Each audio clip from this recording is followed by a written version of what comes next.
tonight I'd like to welcome Justin West, whom most of you will know.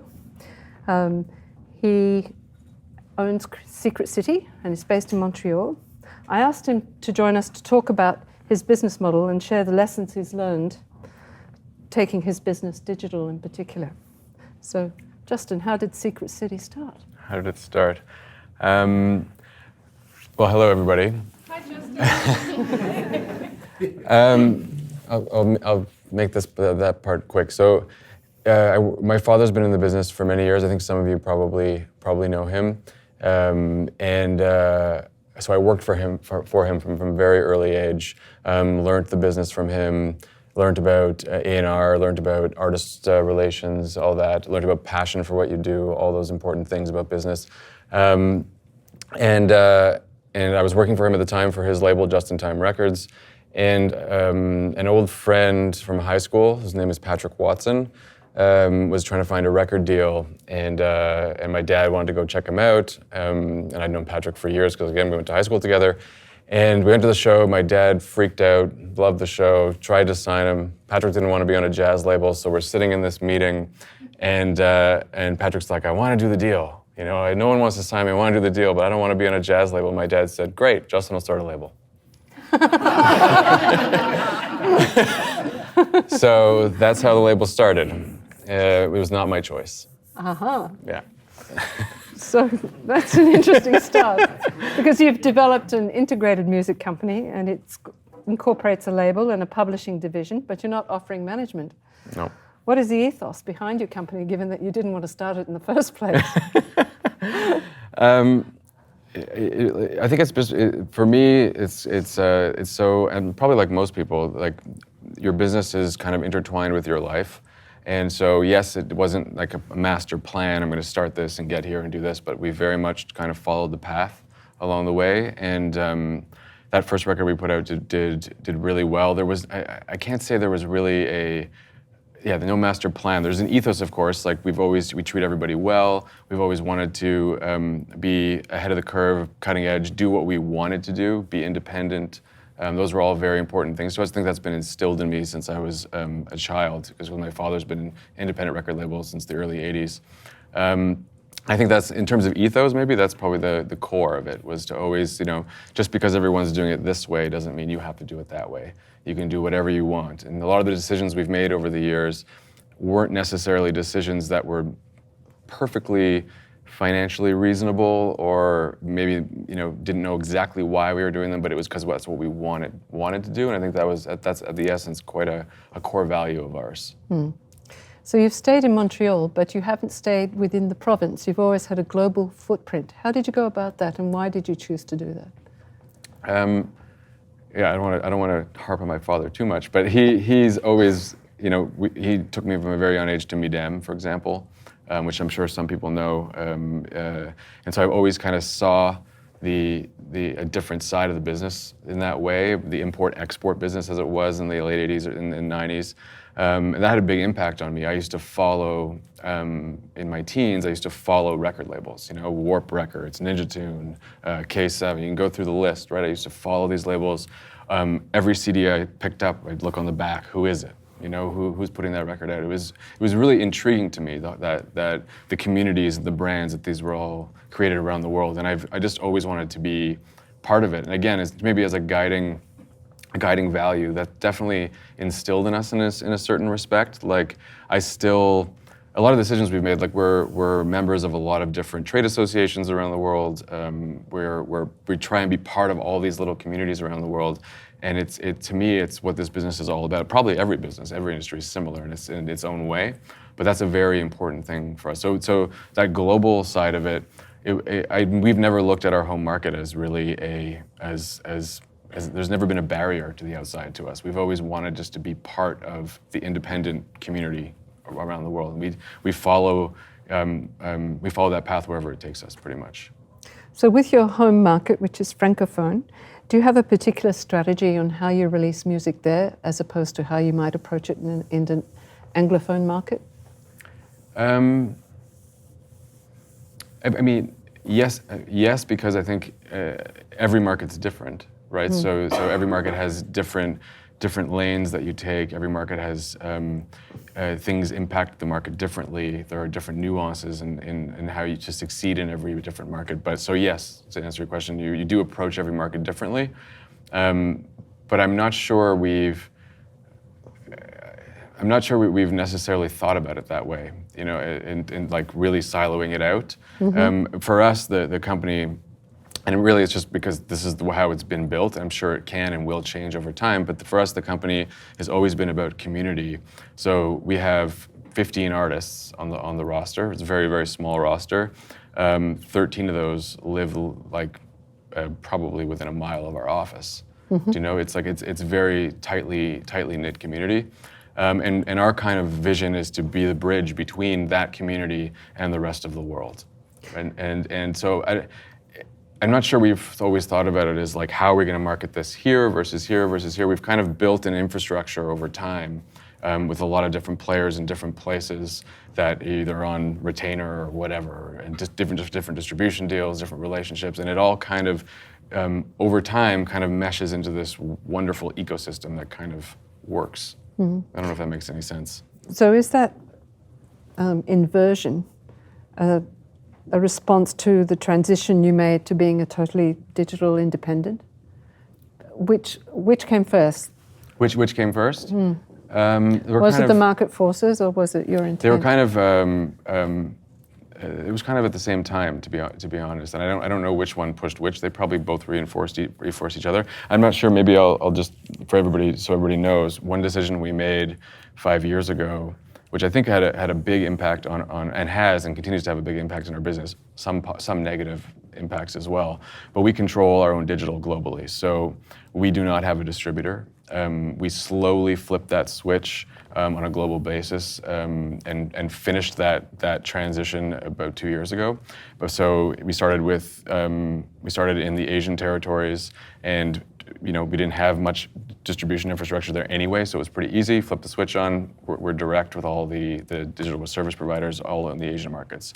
Slowly, we started to flip each European distributor and change them into physical-only distribution deals. Some wouldn't do it, so we switched distributors. We kind of made it our red line, right, in terms of our way forward, and slowly just moved market by market. And like I said, 2 years ago, moved the U.S. Market and went to a physical-only deal. I think that change. I think it happened at the same time for us, and why it was important to us. We were just talking about this earlier at dinner, but I think I think there's two main reasons we did it. One was I was just really into it, to be honest. I don't think financially, I think actually it costs us more money to run our own digital and to do it ourselves than it would going through a distributor, given the types of deals that are out there today. So one, it was just purely we wanted to control our destiny. We wanted to be digitally independent. But the other side to it, in terms of what the impact was, is it makes your company internally totally digitally first. It means that you're not throwing your digital to a third party, and in your marketing meeting, it's like, oh yeah, I'll just send that to the distributor and they'll deal with it, right? It means every single person in the company is thinking digital. It really merged and blended promotion and distribution for us as a company, which I think for a small company, or any size company actually, but it changes your mentality, it changes how you think, it changes how you integrate digital into your marketing plan, it changes everything. So I think long term for us, it may be more expensive now, but it's an investment in how our company actually operates and is systematically organized internally. It had a huge impact on us. And I can't really disassociate the two, and I don't know what came first and how it worked, but I can feel that it makes a huge difference and is a driving factor in how we globalized and how we've gotten to where we are. Were there legacy issues? You're talking about a change in mindset, and that's very hard to do for any individual, whether it's in personal change, but you're talking about a change in company thinking overall. There must have been some processes that worked for you previously that were hard to let go of. Did you find that challenging? How did you deal with it? Yeah, there's still tons of issues. It's like anything. Nothing's perfect, And how did we deal with it? I think maybe the hard way. I mean, I think we did it, and everyone had to just fall in line to a certain extent. And I think sometimes it was definitely tough, and I think we still catch ourselves sometimes thinking that, thinking in the old mentality. But there's new issues that come up. I'll give you an example. Like a lot of distributors, they're just so used to, because they have both the digital and the physical distribution, they're so used to talking about both in a plan or in a meeting or whatever. A lot of them forget that they don't have our digital rights, and it can actually be demotivating for the other side. So we have a lot of times where our team is on a phone call with a distributor and wherever, and they're talking about, yeah, so we'll pitch Spotify, we'll do this, we'll do that, and we're like, no, you deal with this little quadrant, and it's actually demotivating, not interesting for them, and so there's other challenges that come with it. What about within your team? If has there been anybody that's been resistant to that change, and how have you dealt with that? How have you managed to bring them on board? Yeah, funny enough, it was the accounting department that was the most resistant to that change. Yeah, the billions of lines in a million different formats. Yeah, that's still not easy to deal with. I think, honestly, though, that's probably the most resistant. I think on the marketing side, the sales and marketing teams were all very much into it and champions of it. I was pretty lucky, I think, in terms of the team that we have. But on the more administrative operations, all of that, it's a nightmare. Like there's no question. And for a company, I mean, we're 8 people now, right? It's a nightmare. It's a total nightmare every day to deal with that. How many of your 8 people are involved in just dealing with data and analytics and reporting? All of them. And everyone's involved in a certain way, right? Obviously, because it touches every department. But I also think that's the beauty of it. Yeah. And that's the reason, ultimately why I think it was a good move for us. I'm not saying it's a good move for everybody. Everyone has to choose their destiny. But for us, what it did is it made everybody, like I said before, everybody thinks digital. Because the way we do it touches everybody's job. Okay. So what contribution does streaming make to your bottom line, say a percentage? About 50. About 50? Yeah, 50, maybe even a bit more. And how do you keep tabs on your streaming data, all of that information that is now available to access, but it can be overwhelming? It's a bit like fast food. You've got to choose what you imbibe.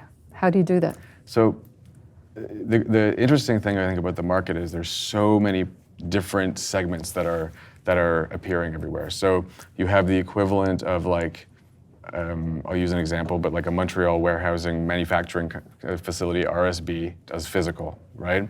You have companies now like Fuga, Consolidated Independent, all these different companies that are similar to pick, pack, and ship, right? But they're delivery mechanisms. So that industry appeared, it has a business model, you can tap into it. You don't need to build your in-house delivery. You can, but there are solutions out there for that, right? So in the same respect as there are now solutions for analytics, right, Yeah. which are appearing. So there are companies like Entertainment Intelligence, which is one that we use.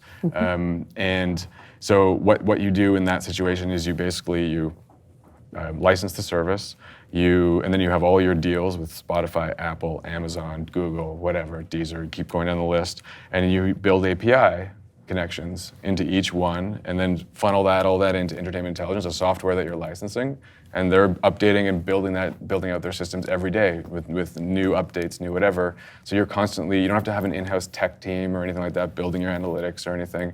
You're jumping into this segment of the market that's evolving and developing. So we've done it that way, right? Not everyone does that. If you take a much larger example of someone who does things directly, like a Believe Digital or even one of the larger indies,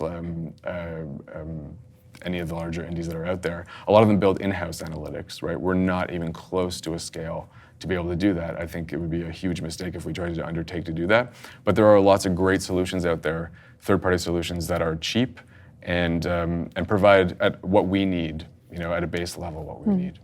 And what kind of data do you seek? Are you using that data to influence your A&R choices, or is it more about marketing and expanding into new markets? So we don't use data for A&R. We might one day. I definitely understand how people do that and why people do that, and I see that as something that's evolving. We use it a lot on our in marketing, purely in marketing. So we like to look at, so I'll give you an example. Benchmarking information is really, really key for us. So for example, if you're added to a playlist on service X and you're in the 5th position on that playlist, I want to know what the 4th position and the 6th position are doing. Right? I want to know how many saves they have to collection. I want to know how many skips there are. I want to know all that information for everything around my product, and I want to see how it's benchmarking against those. Right? To me, those are key indicators, key factors to how your product is reacting in the market. Right? So anything in that lane is really, really important for us. Also, on the more macro level, looking at what markets are moving. Right, so you can get ahead of that curve and see where things are going. We just built out our team in Latin America, which was a direct result of the fact that we just saw the last 2.5 years revenue skyrocketing in Latin America, which we couldn't really figure out until we dug down, saw how it was happening, where it was happening, and now we have a marketing team there, which we never would have expected, was not in the plan at all, and it was a data-driven decision. So there's that side, which I think is important. It really directs how we do things. I guess those are two ways we use it. Just overall, again, on the macro, the benchmarking side, like knowing what the benchmarks are, like is our percentage of playlist, for example, is it reasonable in the marketplace? Is it not reasonable? Is it reasonable in this market and not in that market? It can help you just know whether your teams are doing well, whether they're not doing well. All that stuff is extremely, extremely valuable. If I want to know if I'm under indexing in Germany, for example, I want to know that information. So having all of that to be able to dig in and filter through is important, I think. And that's, again, there's billions and billions of lines. I'm not going to build that system. It would need an incredible amount of resources at my level to do that. It would take up my entire company's resources. But to have a third party that to kind of use to do that is invaluable. And even though a lot of these systems aren't built out yet to where they should be, I think the more people that sign on to them and the more people that support them, it'll help them get there quicker. So we've definitely taken that philosophy. What about your publishing division? How's that changed over the last few years, and how's your approach to it changed? That one, actually, it hasn't changed for us, actually. And publishing for us is always, and that's not to say it hasn't changed, just maybe not the best person to speak to about it, because we've always looked at publishing. We're really a master-driven company, first of all, so we're really about records. And we've always seen publishing as on the sync side more, in terms of we really are aggressive in sync. We have an LA office. We have someone doing that exclusively in LA for us. And that's really where it comes from. So it's always been about, can we drive a little bit more revenue and drive a little bit more margin to help reinvest in the artist development, right? It's never really, we've never operated a standalone publishing business that had to stand on its own 2 feet necessarily. We don't really look at it like that. So I'm maybe not the best person to ask. It's very much thought of as holistically as an artist development tool. Yeah. We've always thought that the company is almost like we're not a rights management company, but I liked the idea always of I didn't want a publisher in my way, right? If I wanted to do a deal with X company at a very low price for whatever reason, right? Because I thought it was ultimately the best long-term decision. For whatever reason, I wanted to be in a position to do that with the artist, of course, because the artist has say in that kind of thing. But I didn't want a third party in my business. I've always seen a publisher as a nuisance. Sorry if there's any publishers in the room. There's one that I know of. But for me, as a master owner and driving artist development, I've wanted to control that narrative and the full scope of it and have control over it. Are you discovering any new, or do you see any new platforms for sync that you can utilize that are on the horizon? With all platforms like gaming, for instance, using music in that, in AR or something of that nature? The web 3.0, is that offering you any new opportunities? We've always done video games, but we haven't sought out opportunities necessarily that are cutting edge or different. We're not. That's not where. Again, it goes back to I think what our core competency is or our core value. We're very much. We don't think on the publishing side. We don't think in terms of VR or AR or any of that stuff. We do on the record side, which I guess is kind of interlinked. But like, you know, Patrick Watson, the artist I was talking about before, we did one of the first VR videos that was out there, but that wasn't a publishing decision or a publishing initiative. It was just an artist-driven initiative. You know what I mean? Yep. Yeah. Is there anything you'd like to add before we open the floor to questions? No, I think that, yeah. Questions, discussion are good. Scott. Just on the publishing side, Justin, so your publishing clients are all your signings that you own the masters for? Yeah. You don't have any other None. clients? None. We actually, like, again, it goes back to kind of the control side of things. We actually go after, like, if there's a writer on a song of one of our masters that has 5%, we will go sign that artist for that 5% only, and just to make sure that we're covering the entire album. So and of the masters we release, I think we publish about 95% of the underlying compositions. Anyone else? What was it that was like a turning point in Latin America? Or what artist was it? What was it? What artist or? Yeah. Or when did you start to realize? I don't think it was an artist necessarily. There's just such a huge amount. I mean, we've never been good, we meaning the music industry, we've never been good at monetizing that market just in general. And as the markets move to more and more performance-based, right? People listen to music all over the world, and just some places we've never actually gotten paid for it. And as we've moved towards a performance-based industry, you've seen some of these markets really start to pop up. And so for us, I think it was really catalog driven actually, is all of a sudden people that knew Patrick Watson, knew the Bar Brothers, knew whatever, but we just never got any money from it. All of a sudden that all started to, people were still listening to those records and that all started to come back. And so for us, I think only now in the last, I think 6 months, because it's very new, this what we've done down there, are we actually actively marketing and promoting and driving like visibility for artists down there and focusing on different avenues for that. It was way more organic over time. And the way we looked at it was, we hit this kind of tipping point where the amount of revenue coming in from those territories, it just made sense to take some of that and reinvest it down there to bring it further, if that makes any sense. It wasn't really one particular thing. Justin, can I ask you what your belief is about the depth of catalogue? Because I read in the trades just in the last day or so that the long tail is really dead. Like music from the 60s and 70s only makes up about 6% of streaming, and that the bulk, like 68%, comes from the 90s at the moment. So in the 2000s is pretty, Yeah. Is that your experience? I mean, our catalog's fairly young, Yeah. so I don't have the data. Like our catalog started in 2006, so I don't have my own data to say whether that's true or not. I do think one thing that we see is records that came out pre-streaming, unless they were massive hits, have a much harder time, I think, finding their audience than if you released a record. I'm talking about maybe niche albums. Yeah. If you release them during the streaming era, they have a much longer life than records that were released pre-streaming era. That it's harder for them to almost find a life at all. Yeah. I think that's our experience. I don't know if it's the same for everybody else, but I don't have any catalog pre 2006, so I'm not sure. Okay. Please give it up for Justin.